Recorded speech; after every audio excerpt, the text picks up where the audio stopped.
How to delete messages in Shopee chat. Hello everyone. In this video, I will show you how to delete messages in Shopee chat. First, go to the Shopee app on your smartphone.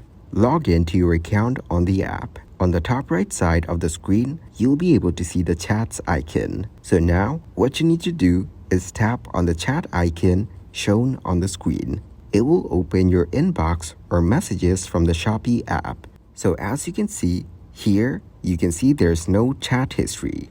If you have chats shown here, you can delete the chat history. It will delete your message in the shop chat. So that is exactly how you can delete your messages in the Shopee chat. Thank you guys for watching this video. Hope you got some value.